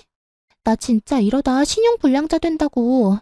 하나뿐인 딸이 신용불량자 되면 엄마는 좋을 것 같아? 상견례 때부터 철이 없다 싶더니 신우이의 뻔뻔한 말을 듣고 있자니 저 미친 딸을 살려둔 어머님이 대단하다는 생각마저 들더군요. 아무래도 오늘은 날이 아닌 것 같아 돌아서는 순간 어머님의 대답이 제 발길을 멈추게 했어요. 기다려봐 이거사. 네 오빠가 처가에서 또 돈 받아온다고 했으니까. 2억도 해줬는데 그깟 5천 못 해주겠어? 그 말을 어떻게 믿어? 그러다가 새언니가 알게 되면 어떡해. 이번엔 네 새언니 모르게 혼자 가서 받아온다고 했으니까 일단 기다려보자. 어찌됐든 이 집은 절대로 못 건드리니까 그런 줄 알아. 이건 엄마 노후 자금이라고. 만약에 또 빌려온다 쳐. 그 돈을 또 언제 다 갚아. 그냥 엄마가 좀 해주면 안 돼? 네가 갚을 것도 아니면서 뭘 그런 걱정까지 하니? 그리고 그 돈을 설마 다 받겠어? 그냥 성의 표시로 몇 달 갚다 보면 인제 그만 갚으라고 하겠지. 혹시라도 그런 말 없으면 처가 가서 힘든 척 좀 하라고 하면 돼. 이제 애도 나오겠다. 자기 딸 힘들어질 게 뻔한데 그 돈을 다 받겠어? 그러니까 넌 앞으로 다신 주식, 코인 이런 거 할 생각도 하지 마. 알겠어? 정말 가관이었습니다. 애초에 갚을 생각도 없었다는 것도 기가 막히는데 또 친정에 빌붙을 생각이었다니 대화를 들으면 들을수록 모녀 사이가 맞는구나 싶더군요. 뻔뻔하기가 어쩜 그렇게나 똑같은지 웃음이 다 나더라고요. 만삭배를 해서 두 사람과 싸우기가 그랬던 전 일단 집으로 돌아왔어요. 뱃속의 아기만 아니었다면 당장 그 집구석에 들어가 다 엎어놨겠지만 혹시나 하는 마음이 드니 행동이 신중해지더라고요. 남편도 어머님과 같은 생각인지 궁금했고 일단 상황을 지켜보기로 했죠. 집으로 돌아온 저는 다시 생각에 빠져들었고 다시 생각해도 기가 막히더군요. 어떤 뇌구조를 가지고 있으면 저런 해결책을 찾을 수가 있는 건지. 아니, 애초에 그것이 해결책이라곤 할 순 있는 건가요? 그건 그냥 떠넘기는 거 아닌가요? 그것도 사돈한테 말이죠. 심지어 어머님이 대출된다는 사실도 놀라웠어요. 처음 신우이가 돈 사고를 쳤을 당시 입만 떼면 요즘 힘들다고 하는 어머님을 보며 상황이 아주 좋지 않아 대출이 불가능하다고 생각했는데 애초에 어머님은 대출할 생각도 없었다는 사실을 알게 되자 더욱 그 뇌구조가 궁금하더군요. 지금 일어나는 모든 상황 자체가 상식적이지 않았고 이 상식적이지 않은 상황을 정리해야만 하겠더라고요. 일단 남편이 어디까지 알고 있는 것인지가 중요했어요. 정황상 남편도 어머님과 한통속인 듯 했지만 혹시 모르는 만일이라는 것도 있기에 확실히 남편의 의중을 확인했어야 했죠. 정확히 확인해야만 남편과 이혼할지 아니면 시댁과의 연만 끊을지 결정되는 문제이기에 신중해야 했습니다. 무엇보다 뱃속에 아기도 있으니 더욱 신중에 신중을 더해야 했어요. 제가 생각에 빠져있는 사이 남편은 퇴근하고 돌아왔고 전 남편에게 아무것도 모르는 척 물어봤어요. 여보, 내가 혹시 몰라서 엄마한테 물어봤는데 요즘 우리 친정도 힘들다네? 생활비도 모자라는 상황인가 봐. 그래서 하는 말인데 어머님 지금 사는 집도 작아잖아. 거기 담보대출 받는 건 어때? 그 정도 집이면 5천 정도는 그냥 나오지 않아? 제 말에 남편은 눈에 보이게 움찔하더군요. 그 모습만으로도 남편의 의중을 알기에 부족함이 없었고 그 뒤로 남편의 입에서 흘러나오는 말들은 더욱 저에게 확신을 심어주었습니다. 그게 그 집은 엄마 노후 자금인데 건드리기가 좀 그렇잖아. 우리도 이제 아기 태어나고 나면 더 도와드리기 힘들 테고. 나중 생각하면 그 집은 건드리면 안 되겠다 싶더라고. 입을 확 찢어버리고 싶은 마음을 겨우 누르고선 남편에게 따지듯 되물었어요. 그게 말이 돼? 당신한테 빌려준 2억도 우리 아빠 엄마 노후 자금이었어. 그 돈은 받아가서 갚지도 못하고 있는데 어머님 집은 노후 자금이라서 안 된다? 그런 논리가 도대체 어디 있어? 심지어 아가씨 일이잖아. 우리 엄마 아빤 자기 자식도 아닌 아가씨 빚 갚는다고 노후 자금 다 내놓은 판국에 일이 또 이렇게 됐으면 당연히 어머님이 나서야 할 때 아니야? 아니, 늦어도 한참 늦으셨지. 사실 2억도 우리 부모님이 아니라 어머님이 해주셨어야 했어. 내 말이 틀려? 최대한 언성은 높이지 않으려고 노력했는데 말하다 보니 저도 모르게 점점 언성이 높아지더라고요. 그런 제 모습이 남편도 거슬렸는지 급발진하며 막말을 쏟아내기 시작하더군요. 당신 지금 그까지 돈 좀 당신 친정에서 받아왔다고 유세 떨어? 그까지 푼 돈으로 유세 좀 떨지 마. 보고 있기 역겨우니까. 뭐라고? 역겹다니. 당신 어떻게 나한테 그런 말을 할 수가 있어? 당신 지금 완전히 다른 사람 같은 거 알아? 당신이 날 이렇게 만들잖아. 그리고 자꾸 이런 식으로 굴면 앞으로 절대 그 돈 안 갚을 수가 있으니까 알아서 해. 알겠어? 당신 진짜 웃긴다. 돈 빌려갈 땐 고맙다고 눈물까지 흘리면서 그 은혜 잊지 않는다고 하더니 이게 은혜 잊지 않겠다던 사람이 할 태도야? 돈을 안 갚는다고? 그걸 지금 말이라고 해? 그럼 말이지 방귀야? 임신했다고 오냐오냐 했더니 남편 무서운 줄 모르고 뭐? 논리? 어디서 논리를 운운하고 있어? 급발진해서 저보다도 더 언성을 높여대던 남편은 가쁜 숨을 한 차례 고르더니 더욱 충격적인 말을 하더군요. 당신 배불러서 이혼당하고 싶지 않으면 알아서 잘해. 무슨 말인지 알지? 이번에도 친정에서 5천만 원 받아오란 이 말이야. 생활비가 없든 노후 자금이 없든 난 모르겠고 무슨 일이 있어도 5천 만들어서 가지고 와. 알겠어? 그러게 좋게 대해줄 때 알아서 길 것이지 꼭 사람을 나쁘게 만들고 있어. 멍하더군요. 제가 들은 말이 진짜 현실이 맞는 것인지, 이 말들이 진짜 내 남편의 입에서 나온 말이 맞는 것인지, 한참을 멍하게 그 자리에 서 있었고, 정신을 차려보니 남편 놈은 거실 욕실에서 씻고 있더라고요. 참 가당치도 않았어요. 시댁 인간들이 그따위 내구조를 가지고 있을 때 알아봤어야 했는데, 남편 놈도 그 인간들이 별반 다르지 않은 인간이더라고요. 하긴 그 핏줄이 어디 가겠어요? 그 와중에 입고 출근했던 양복은 욕실 앞에 뱀 허물과 다름이 없는 꼴로 벗어났는데 전 저도 모르게 몸부터 움직여 그 양복을 집어들었어요. 치워야겠다는 이런 생각 따윈 없었는데 왜 그 양복을 집어든 것인지 아직도 모르겠지만 어찌되었든 전 양복 상의를 집어들었고 그 순간 상의 주머니에서 종이가 떨어지더라고요. 떨어진 종이는 다름 아닌 차용증이었어요. 분명 친정에 있어야 하는 차용증인데 왜 남편 옷에서 나오는 것인지 그 이유는 전화 한 통으로 가뿐히 알 수 있었어요. 여보세요? 딸, 이 시간에 웬일이야? 무슨 일 있어? 아니, 일은 없는데 물어볼 게 있어서 혹시 박서방 집에 들린 적 있어? 며칠 전에 내 음식 생각나서 왔다면서 점심시간에 왔더라고. 그래서 점심 한 끼 해서 먹였지. 얼마나 맛있게 먹는지. 요즘 집에서 정서방 밥 안 해 먹이니? 아니, 잘해 먹여. 내가 다른 건 몰라도 끼니는 잘 챙기잖아. 하긴 그렇긴 하지. 그런데 그건 갑자기 왜 물어? 그냥 이야기하다가 엄마 집 다녀왔다고 하길래 뭐 했나 싶어서 물어봤어. 엄마 목소리도 듣고 싶어서 겸사겸사 전화했지.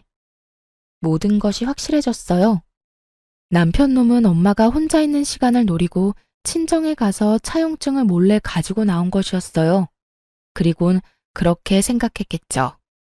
이제 차용증이 없으니 최악의 경우 그 돈은 갚지 않아도 되겠다 하고요. 뭘 믿고 저렇게도 당당하나 싶었더니 믿는 구석이 고작 차용증이라니. 굴린다고 굴린 머리가 이리도 멍청하다는 사실이 놀랍기까지 했어요. 놀라우면서도 이런 남자를 믿고 결혼하고 임신까지 한 저 자신이 다 한심스러워지더라고요. 남편의 구역질 나는 의중도 잘 알았겠다.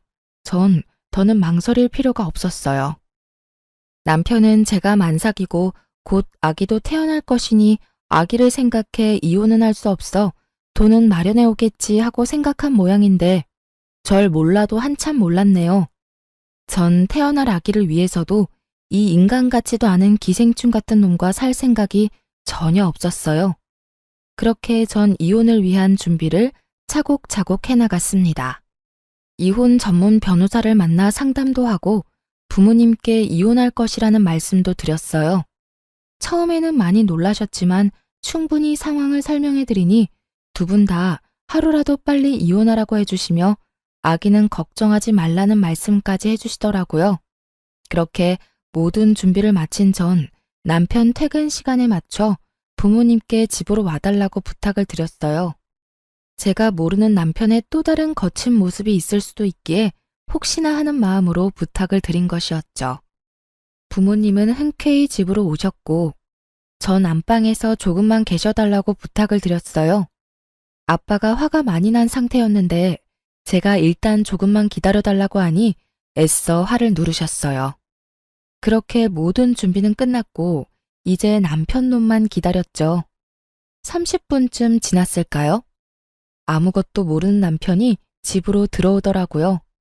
신발을 벗고 거실에 들어서는 남편 앞을 막고 차용증을 내밀며 물었어요. 이게 왜 당신 손에 있어?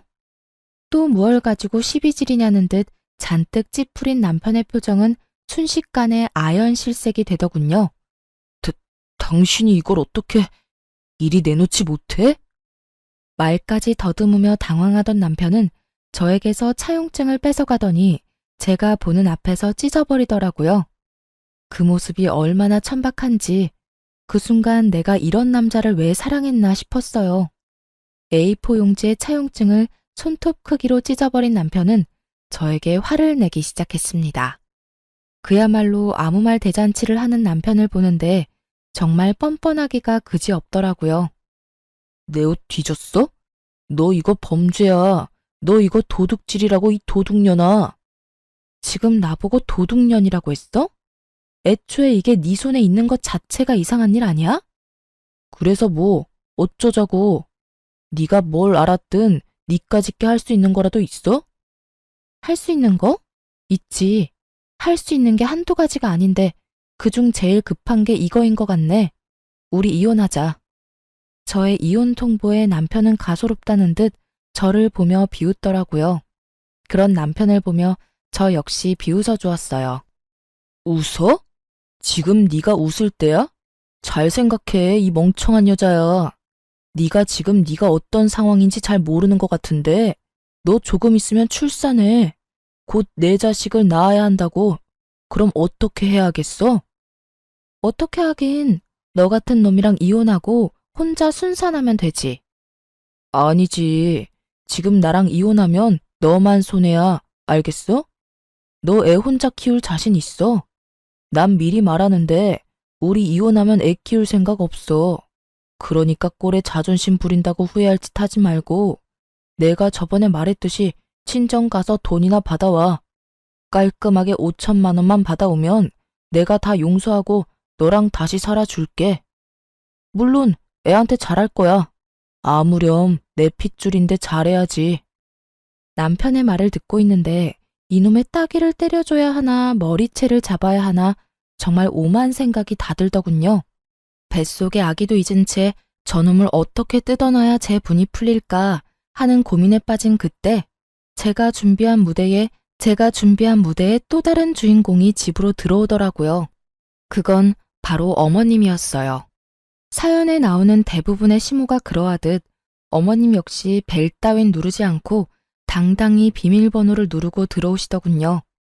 남들이 봤다면 어머님 집이라는 착각이 들 정도의 당당함에 참 어이가 없더라고요.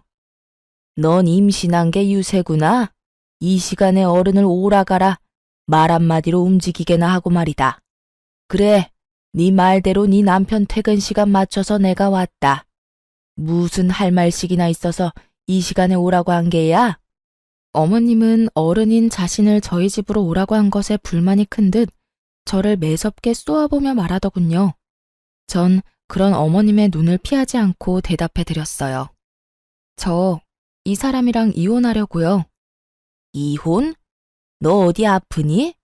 갑자기 무슨 이혼을 한단 말이야? 내가 아는 그 이혼 맞니? 네, 그 이혼 맞아요. 사실 제가 며칠 전에 어머님 댁에 갔다가 들어선 안 될 이야기를 좀 들었거든요. 너 이제 하다 몰래 남의 대화도 엿듣니? 정말 수준하고는. 그래, 말 나왔으니 드러나 보자. 무슨 이야기를 들었길래 이 밤중에 사람을 오라가라 했는지 말이나 해보려무나. 아, 그게요. 어머님이랑 아가씨가 나누는 대화였는데 제가 수준 낮게 굳이 엿듣지 않아도 어찌나 크게도 이야기하시는지 마당에서도 다 들리던데요. 그 돈 무서운 줄 모르는 아가씨는 어머님께 집 담보대출을 해서라도 돈 내놓으라고 난리였고 어머님은 집은 절대 못 건드린다며 저희 친정에서 네 오빠가 돈 받아올 테니 기다리라고 하시더라고요. 제가 그 이야기를 듣는데 기가 막혀서 한참을 웃었지 뭐예요. 제가 여기 이 자리에서 분명하게 정리해 드릴 테니 잘 들으세요. 너도 잘 듣고. 전 절대 저희 친정에서 5천만 원은커녕 10원도 더 받아올 생각도 없을 뿐더러 앞전에 빌려드린 2억도 1원 한 푼 빼지 않고 다 받아낼 거예요. 아, 그리고 위자료까지 두둑하게 받아내고 이혼할 예정이니 미리 돈이나 준비해 두세요.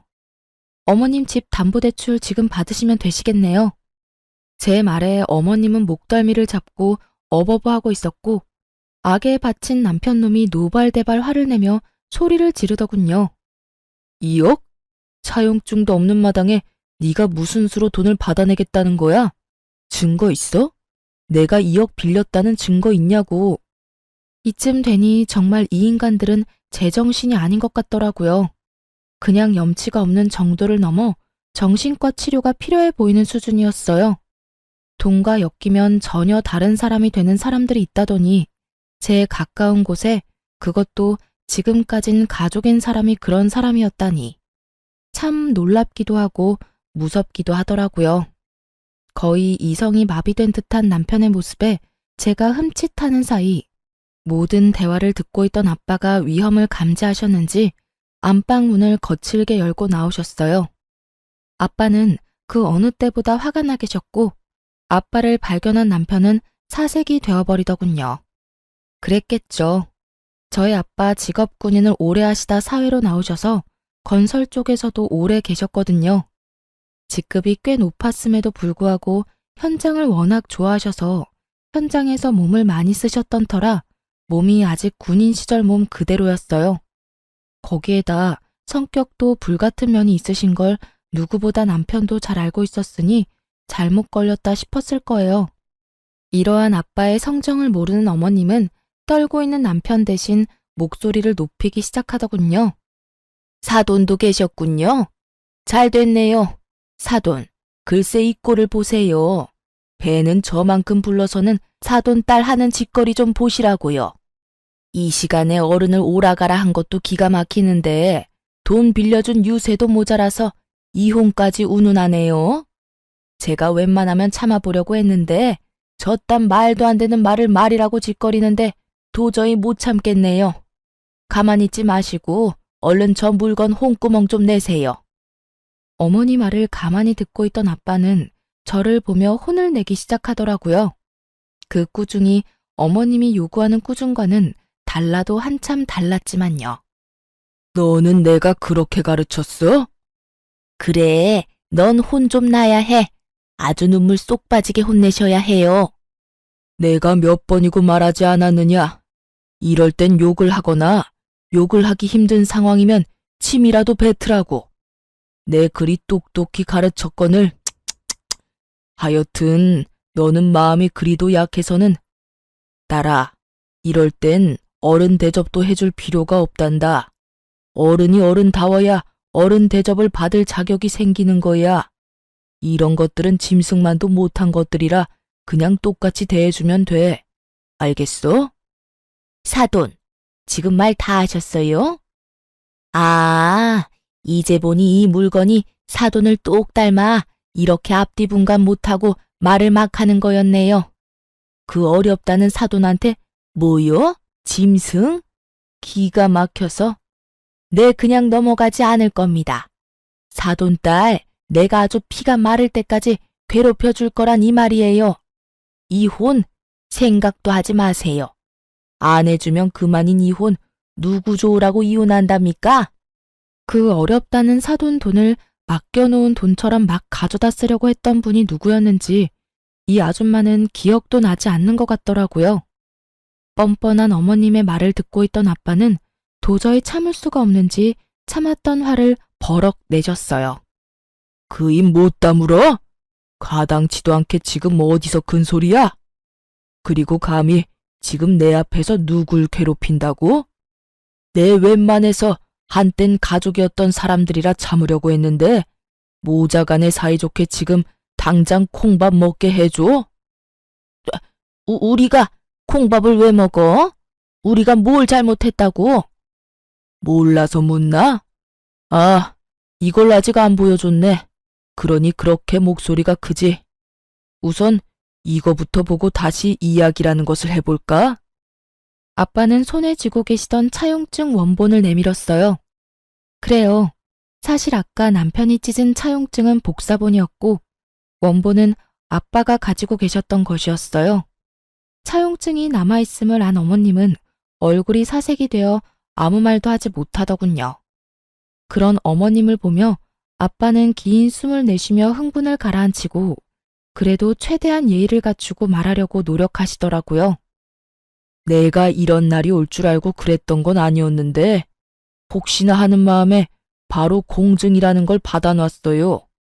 그리고 굳이 이 차용증이 아니더라도 입금 내역이 고스란히 남아있는데 어찌 그리 않지 앞도 모르고 그렇게 행동할 수 있는 것인지.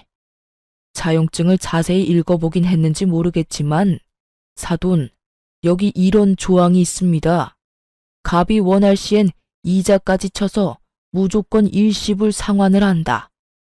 전 일시불 상환을 원하고 기한은 넉넉하게 일주일 드리죠.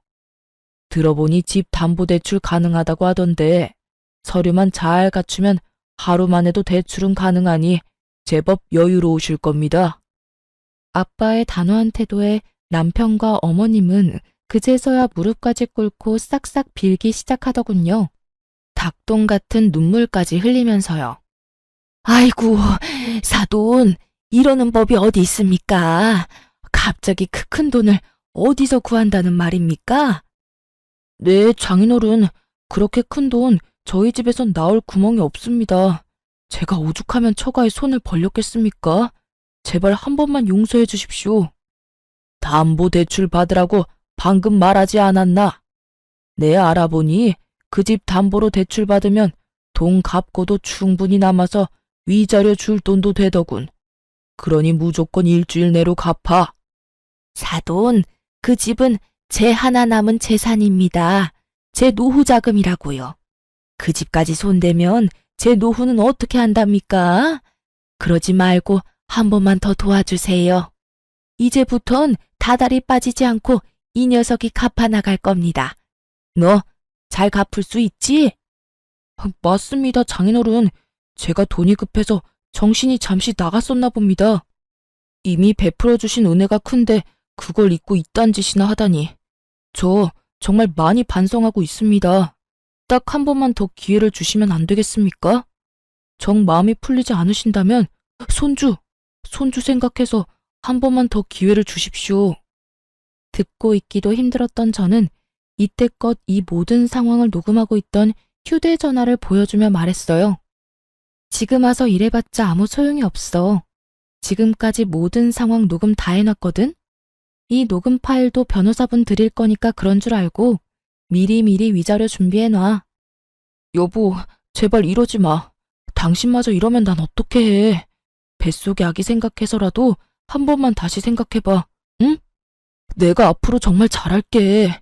이런 일 있기 전까진 우리 정말 좋았잖아. 당신이 원하면 나 우리 집에 다신 상관 안 하고 남남처럼 살 수도 있어. 그러니까 한 번만 다시 생각해봐. 몇 번을 다시 생각해봐도 내 결심은 바뀌지 않으니까 그런 줄 알고 위자료 준비해놔. 애 걱정하지 말고. 그렇게 말한 전 부모님과 함께 친정으로 갔고 친정에서 이혼을 진행하게 되었어요. 부모님께는 그런 모습을 보여 죄송했지만 혼자였다면 꽤 많이 힘들었을 이혼 소송이 부모님 울타리 안에 있으니 그래도 견딜만 하더라고요. 남편은 끝까지 구질구질하게 시간을 끌었고 저의 비싼 변호사님 덕분에 생각했던 것보단 빨리 승소하게 되었어요. 그렇게 전 이혼을 하게 되었고 위자료도 생각했던 것보다 많이 받았어요. 물론 부모님의 피 같은 돈도 이자까지 쳐서 다 돌려받았고요. 제 위자료와 부모님의 돈은 결국 전 시모의 집을 처분해 주더라고요. 왜 굳이 처분을 했을까 하고 궁금했는데 동네 분들께 전해 들은 말론 그 사이 전 시누이가 또 사고를 쳤다고 하더군요. 대출로는 충당이 안 되는 금액이라 집을 처분했어야만 했고 전셋집은커녕 월세집으로 이사를 했다고 했어요. 그 말을 듣는데 월세집까지 털어먹어야 그 손가락이 멈추려나 하는 생각이 들더군요. 그것이 마지막으로 그 인간들의 소식은 들을 수가 없었어요. 굳이 듣고 싶지도 않았고요. 이혼하고 난 뒤 2주일 정도 지났을 때 전 출산을 했어요. 정말 하늘이 노랗게 변한다고 하더니 전 노랗다 못해 하늘 볼 정신도 없더라고요. 아, 정말 이러다 큰일 나겠구나 하는 순간 아기가 세상 밖으로 나왔고 전 딸아이를 품에 안게 되었습니다. 그때 처음 든 생각이 다른 것도 아닌 엄마도 이렇게 힘들었을까? 였어요. 말로만 듣던 출산을 직접 하고 나니 정말 엄마가 대단하다는 생각밖에 들진 않더군요. 그렇게 제가 철이 들게 만들어준 딸은 4.5kg로 아주 건강한 딸이었고 자연분만을 한 저 자신을 뿌듯하게까지 느끼게 해주는 우량아였어요. 출산을 무사히 마친 전 친정에서 부모님과 함께 지내며 육아를 하고 있어요. 그 건강하던 딸은 어느새 3살이 되었고 젖살이 빠진 지금도 여전히 우량하답니다. 제 새끼라서 그런 것이 아니라 얼마나 귀여운지 동네 어르신들의 사랑을 한몸에 받으며 자라고 있어요. 전 요즘 복직을 준비하고 있습니다. 딸이 조금 크기도 했고 언제까지나 부모님께 신세를 지고 있을 순 없는 노릇이니까요. 새로운 직장을 찾아보던 중 전에 일하던 회사에서 복직하는 것이 어떻겠냐는 제안을 해주셨고 전 감사한 마음으로 받아들였죠. 오랜만에 하는 출근, 설레기도 하고 걱정도 되지만 오랫동안 자리를 비웠음에도 불구하고 두 팔 벌려 환영해준 회사를 위해 이 한 몸 바쳐보려고요. 사실 자신 있게 이혼을 하긴 했지만 걱정이 없었던 것도 아니었어요. 출산도 앞둔 것도 걱정이었지만 혼자 아기를 키운다는 것이 쉬운 문제는 아니었으니까요. 하지만 저의 가장 큰 걱정이었던 딸아이는 다행스럽게도 아직까진 밝고 사랑스럽게 자라주고 있어요. 그런 딸아이를 보며 괜한 걱정이었다는 생각도 드는 요즘이에요.